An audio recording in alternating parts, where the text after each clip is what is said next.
자, 그런데 이제 아까도 말씀드렸지만 우리는 이제 이 제일도련 바깥이란 말이에요, 이게. 뿔 하나 간신히 도단한 거야, 제일도련에서. 그럼 이제 우리가 이런 위기, 제일도련의 동쪽은 앞마당이에요. 앞마당으로 딱 확보가 되는 거예요, 제일도련 동쪽은. 근데 제일도련 서쪽에서 이제 싸움이 그럼 제대로 붙는다는 건데, 만약에 싸움이 터지면. 그럼 이거 우리는 어떻게 살아날 거냐. 예. 예. 한국한테 위기는 곧 기회죠. 네. 그래서 이제 기회가 이게 뭐가 기회냐. 북한 급변 사태가 오면 유엔사 깃발을 들고, 예. 예. 자유진영 전체를 규합을 해서 중국의 숟가락을 들고 덤비는 것을 억제하고 북한을 자유화시킬 수 있는 그런 기회죠. 이 위기가 그 기회예요. 이 기회를 잡을 수 있는 여건이 몇 개 있어요. 우선 첫째, 한미 핵동맹이 된 거 아니에요. 그러니까 우리 중국 입장에서는 쟤들 잘못 건드리면 핵전쟁 나. 겁나죠. 두 번째, 지금 이제 오늘 추경호가 그랬더라고. 추경호 장관이. 지금 그 중국이 지금 심상치 않잖아요. 지금 부동산 위기가 금융위기까지 번진다 그러고. 드디어는 중국이 그 청년 실업률 발표를 이제 그만하겠다 그러는 거죠. 이 탈중국 구조조정이 이제 전 세계적으로 일어나고 있는 건데 여기서 우리가 중국이랑 많이 엮여 있으니까 상처를 많이 봐야 되는데 피해를 많이 볼 수밖에 없는데 이거를 감당할 수 있는 경제적 체력과 적응력이 있냐. 오늘 추경호 장관은 지금 저 사단 벌어져도 괜찮다. 하반기 가면 경기 좋아진다. 그렇게 말을 하더라고요. 그 다음에 이제 우리 또 여건이 뭐가 있냐면 미국 컨트롤 바깥에 첨단 비핵 독침 무기를 개발하고 제조하고 운영하잖아요, 우리가. 이게 왜 중요하냐면 중국이 머리가 복잡해진다고 저렇게 되면. 우리의 모든 무기가 미국 컨트롤 안에 들어있으면 중국 입장에서는 미국하고만 딜치면 돼요. 사고 친 다음에. 그럼 미국은 특별히 사악해서가 아니라 여론과 선거에 의해서 움직이는 나라니까 코앞에 계속해서 뭐 이렇게 원칙 따지고 길게 끌고 싶어 하지 않을 거라고. 만약에 똑같이 우크라 사람들이 아각거리고 저렇게 목숨 내놓고 싸우지 않으면 미국이 우크라 도와주겠어요? 저렇게 아각거리고 목숨 내놓고 싸워도 미국 국내에서 일부 트럼피스트나 일부 사람들이 고립주의자들이 왜 우크라 도와주냐고 난리를 부리는데 똑같은 거예요. 여기 한반도 동아시아에서 갈등이 불거졌는데 한국군이 사용하는 모든 무기가 미국 컨트롤 아래에 있으면 중국은 미국과 올리브아지 흔들면서 딜을 칠 수가 있어요. 우리는 백벤치 당하는 거죠. 그게 1953년에 벌어질 뻔했던 일 아니에요. 그걸 막으려고 우남 이승만 대통령께서 강수를 뒀죠. 방공포로 석방, 그 다음에 휴전 거부 이런 강수를 뒀죠. 그래서 그러면 이제 우리가 만약에 그런데 우리가 미국으로서 컨트롤 안 되는 무기들을 갖고 있어. 뭐 FA-50 미국이 코드 안 주는 무기니까 우리 마음대로 뜬다고. KF-11 우리 마음대로 떠요.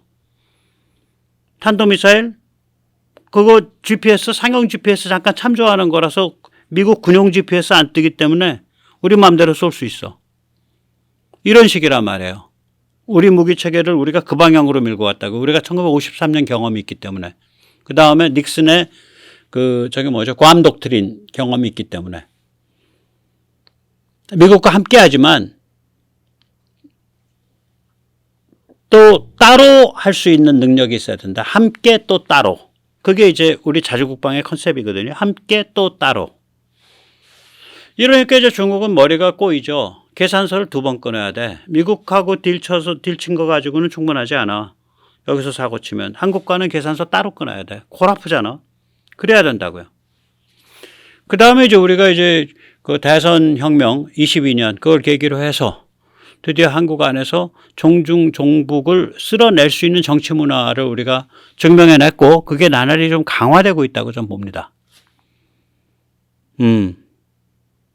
그래서 이렇게 되면 우리가 위기를 기회로 만들 수 있어요. 또 미국이 이렇게 되니까 미국 나름대로도 한반도에 대해서는 굉장히 그 일관된 괜찮은 자세를 갖고 있죠. 예를 들면 제가 노무현을 함부로 욕을 안 하는 이유가 노무현 때 그 평택 캠프 험프리, 제주 강정, 한미 FTA 이 세 가지가 됐습니다.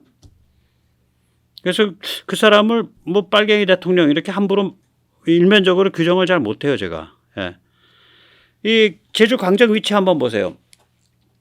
동아시아에서요. 괌 제외하고 동아시아에서 동북아시아에서 최대 미군 해군 기지가 어디냐? 나가사키 사세보입니다. 사세보는 나가사키의 일부일 거예요. 그러니까 나가사키가 만약에 도 이름이다 그러면 사세보는 그 일부일 거예요. 그러니까 결국 나가사키예요. 거기에 거대한 미군 해군 기지가 들어와 있다고요. 위도가 거의 같아요. 거기서 딱 300km예요. 거기서 딱 300km예요. 부산에서 뭐 속초 정도 되는 거리예요. 요새 배들이 시속 60km, 시속 80km 달리는데 배로 5시간이면 가는 거예요. 우리 강정까지. 그러니까 중국 입장에서는 강정 하나만 눈에 보이는 게 아니죠. 강정 앤 사세보 혹은 강정 앤 나가사키 혹은 나가사키 앤드 강정 이렇게 보이는 거예요. 그리고 뒤에 뭐 있어요? 진해. 해군 작전사령부 있는 진해. 그런 딱 삼각형이잖아. 거기다가 칭다오 건너편에 딱 뭐 있어요? 평택 제2함대. 돌아가면 우리나라 함대로서 제일 강력한 제1함대가 동해시에 있고. 그 환장하는 거예요, 이게. 이게 환장하는 거예요, 이게. 그래서 이런 체제가 갖춰져 있는 거예요. 이제 이런 체제가 갖춰져 있으니까 이제 중국을 이제 밀어붙일 수 있는 거죠. 그래서 이제 미국이 가지고 있는 전략은 제가 이제 다시 말씀드릴게요. 미국이 가지고 있는 전략은 제1도련의 동쪽 깊은 바다. 거기는 철통같이 앞마당으로 제해권을 장악하고 제1도련의 서쪽 얕은 바다에서 싸운다. 이게 미국의 기본 전략이에요. 예, 그래서 그 제1도련을 지켜내는 4개의 그 핵심 포인트가 있는데 4대 거점이 있는데 저 위에 이제 길쭉하게 있는 게 저게 뭐냐면 나가사키에서 오키나와 열도 따라서 쭉 내려가서 요나구니까지 그게 이제 저기 파리바게트처럼 길쭉한 그게 하나의 거점이고요. 그다음에 이제 타이완이 또 거점이고요. 그다음에 이제 필리핀이 거점이고요. 그리고 뒤에 있는 후방 거점 제일 중요한 게 저게 괌입니다. 그래서 저 4개의 거점을 가지고 이쪽을 지켜내는 거예요. 그래서 문재인이처럼 대항해고 나면 저거 지키러 같이 간다는 건데 지금 정신머리가 있냐 이거예요. 우리는 얕은 바다에 들어있는 제1도련 바깥쪽에 있는 최전선이에요. 어디에서 병력을 빼갖고 무슨 대항해군 가서 피크닉하고 돌아다녀? 간첩이죠. 간첩선동이죠. 국력을 의도적으로 낭비하겠다고 생각하지 않으면 그런 걸 항모 같은 걸 VIP 프로젝트로 못 띄우죠. 네. 오키나와 열도에 대한 미국의 지금 그거는 뭐 미군 무기든 일본 무기든 간에 일본 자유대 무기든 간에 기본적으로 요새 계속 강화하고 있는 게 뭐냐면 미사일 방어 MD하고 중타능, 중거리 타격 능력입니다. 중거리 타격 능력, 중타능이라는 단어는 제가 쓰는 게 아니라 미국 해군도 요새 쓰기 시작했고요. 육군과 해병에서 즐겨 쓴 용어입니다. Mid-Range Capability, MRC라고 부릅니다. 저게 보통 한 1500km에서 2000km 사이 정도를 때릴 수 있는 능력이에요. 그러니까 저기에 일본에 있는 미군과 일본 자위대가 요새 계속 집중 투자하고 있는 게 MD와 중타능입니다. 대만은요, 가만히, 이게 제가 지금 써놓은 게, 그러니까 클린턴 때부터 대만이 수입한 주요 무기들이거든요. 미사일 방어, 하푼대함 200km 이내죠, 보통. 공대공, 그러니까 전투기가 전투기 잡는 AIM-120, 공대공 미사일, 경어래, 중어래, AGM-88, 레이더 까는 미사일, AGM-84 공대지 미사일인데 쟤는 사거리가 짧아요. 270km. 이런 것들만 잔뜩 샀어요. 이걸 가만히 보고 있으면은 1000km, 2000km를 날아가는 중거리 타격 능력이 있는 독침 무기가 없다는 소리예요. 대만이 스스로 개발한 무슨 미사일 뭐 숑팽인가 뭔가 빼고는 없다는 소리죠. 미국에서 대만에 판 무기는 전부 이렇게 방어에 치중돼 있어요. 그러니까 대만은 미국 전략이 중탄능 능력을 안 준다예요. 중국을 자극할까 봐. 그러니까 대만이 스스로 만들지 않으면 그 능력 못 획득해. 근데 대만이 게을렀지. 그거 안 만들었지. 한국은 중탄능 능력 안 줬죠. 안 주니까 그냥 혼자서 땅속을 파갖고 그걸 만들었지 계속. 그래서 결국은 풀세트를 다 갖게 됐지 한국은. 그게 한국과 대만의 차이예요. 미국의 전략은 같아요. 대만도 그렇고 한국도 그렇고 너무 뜨겁고 너무 위험하기 때문에 중탄능 무력을 안 주는 거예요. 중거리 타격 능력 무기를. 그래서 우리가 미국의 그 좋은 재즘을 못 들여오고 재즘 순항 미사일을 못 들여오고 타우루스를 들여왔잖아요. 독일자에. 그게 미국이 재즘을 안 줬거든. 너무 무서운 무기니까. 500km가 날아가니까. 비행기 떠가지고 500km 내리면은 저기 칭타오 잠수함 기지 깨고 저기 베이징 깨는 거 아니에요. 샹하이 깨고. 버들버들 떠는 거지 미국이. 자, 필리핀은 어떨까요? 필리핀은 주고말고가 없어요. 거기는 이제 작년과 올해 초에서 9개 기지를 미국이 이제 따냈죠. 네. ADCA 그걸로. 예. ACDA, 예, ECDA로. 예, 그걸로 따내가지고. 이게 주로 이제 어디에 있냐면, 루손하고 그 남중국해 스프래틀리 군도 앞에 있죠. 거기는 뭐가 들어가는 거냐? 미군이 들어가요, 필리핀은. 미군은 당연히 자기가 직접 운영하는 이동형 MD 및 중탄능 전력을 갖고 들어가죠. 괌은 어떠냐? 이제 오늘 괌은 안 다루는데요. 20개의 미사일 방어기지를 깐다는 거 아니에요? 그러니까 지구에서 제일 막강하게 깐다는 거예요, 괌을. 그 내일 해드리겠습니다. 그리고 그렇게 방어 능력 높아지면 뭐예요? 괌에 물론 거기에 공군기지, 핵군기지 다 있어요. 괌에. 어마무시한 발진기지예요. 미군 및 그 가족이 17만 명 정도 살 거예요. 10몇만, 거의 20만 명 가까이 살아요. 괌에. 무시무시한 지역인데 그 괌을 발진기지로 직접 괌에서 쏘아 올리는 중탄능을 다 갖추는 거예요. 그러면 이제 오키나와에서 중탄능 때려주고 필리핀에서 중탄능 때려주고 그다음 괌에서 때리면은 저기 아까 말씀드린 이 녹색으로 칠해놓은 이 지역이 다 커버되는 거예요.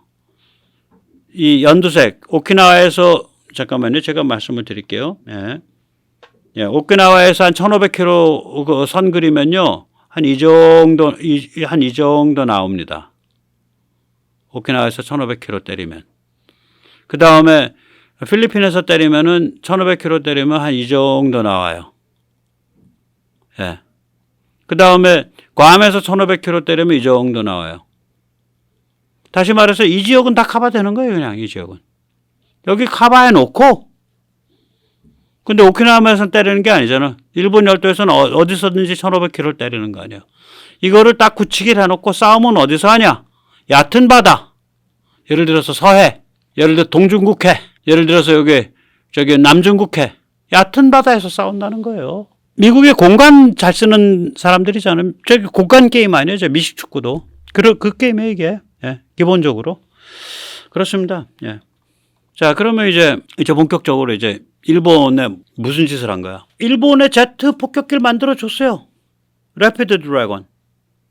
그 재즘 순항 미사일 케이지에다가 9개씩 담아가지고 공중에서 떨어뜨려서 공중에서 쫙 해서 날아가는 거.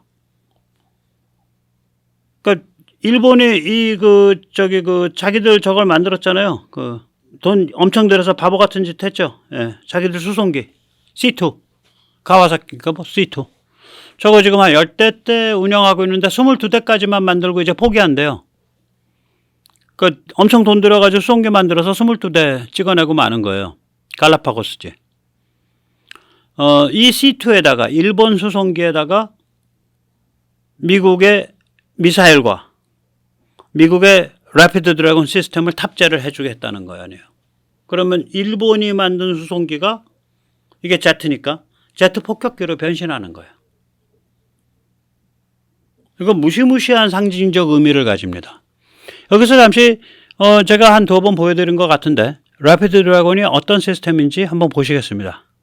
이거는 AGM-158 제즈물 9발들이 케이지죠. 그러니까 그거를 9발들이 케이지입니다. 예.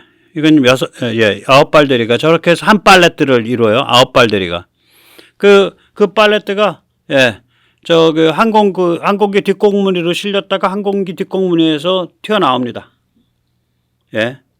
그러면서 이제 저게 펴지는 거죠. 낙하산이. 그래서 이제 그게 딱 자리를 잡고 나면, 그 자세를 잡고 나면, 거기서 이제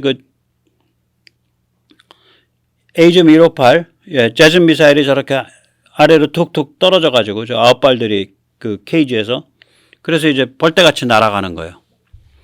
C2 한 대, 케이지 2개, 18발 실립니다. 그러니까 논리적으로 따지면 C2가 15대니까 15대가 완소티 다 뜬다. 그러면 18 곱하기 15. 그러면 이제 글쎄요. 20이면은 300발에서 한 270발 나가네요. 18 곱하기 15. 뭐 말하자면 동진하에 있는 중요한 중국배는 뭐 다 박살 났네. 이거 왜 그러냐면 AGM-158C는 호밍과 시커가 달라요. 그러니까 탐색 추적기하고 쫓아 들어가는 방식 로직이 달라가지고 얘는 대한 미사일이에요. 158C가. 그러니까 158은 원래는 저게 타우루스랑 같은 급이에요. 그러니까 뭐냐면 지상 고정 목표에 대한 벙커버스터예요. 타우루스가 그거잖아요. 지상에 고정되어 있는 진지에 대한 벙커버스터 안에 뚫고 들어가는 거. 그런데 158C는 겉모습은 같은데 목표를 찾는 방식이 다르고 비행 방식이 달라가지고 얘는 움직이는 배를 쫓아 들어가서 때려버린다고요. 그래서 만약에 일본이 래피드 드래곤에 저 일반적인 AGM-158이 아니라 AGM-158C를 탑재하게 되면 중국 해군은 치명타를 입어요. 참고로 미국은 우리에게는 AGM-158을 안 팔았습니다. 그 벙커버스트가 됐건 대한미사일이 됐건 간에. 대만한테 안 판 거랑 똑같은 거예요. 이치가. 미국이 생각하기에 여기는 너무 위험하고 너무 긴장이 높아서 중국을 자극하기 싫다 이거지. 오케이. 한국 놈들 독하잖아. 조선 놈들 독합니다. 네. 알겠습니다. 아저씨. 여기는 너무 위험하다 이거죠. 네. 그러면 저희가 이 위험한 곳에서 불장난을 어떻게 잘 관리해서 할 수 있는지 보여드리겠습니다. 그리고 우리가 열심히 개발을 해왔고 하고 있죠. 그게 K방산의 비밀입니다.